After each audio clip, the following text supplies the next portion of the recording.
අධික ගම් වතුර හේතුවෙන් ඇති වුණ මඩ නිසා දැන් ඔයාලගේ පාදවල යටිපතුල් ඇඟිලි කරු දියමැටියු කෑමට පටන් ගනීවි.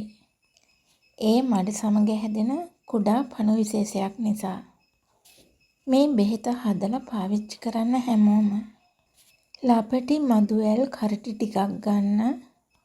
කුඩා අමු කහ කෑල්ලක් ගන්න. ලුණු පොඩ්ඩකුත් දාලා මේ ටික හොඳට කොටා ගන්න. තලපයක් වගේ හදාගෙන ගන්න. එහෙමත් නැත්නම් බඳින්න. දෙවේලෙන් හොඳ වෙනවා. පාද පිරිසිදු කිරීමට උණු වතුර භාවිතා කළ හැකියි.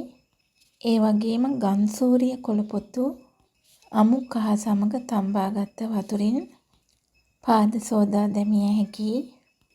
කොහොඹ කොළ හා අමු කහ තම්බාගත් වතුරෙන් පාද සෝදා පිරිසිදු කළ හැකියි.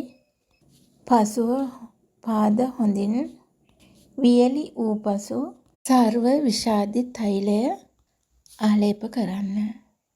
විශේෂයෙන් දියමැටියක් කෑමේ රෝගයේදී පාද වියලිව තබා ගැනීමට හැකිනම් මෙය වර්ධනය වීම අවම කරගත හැකියි.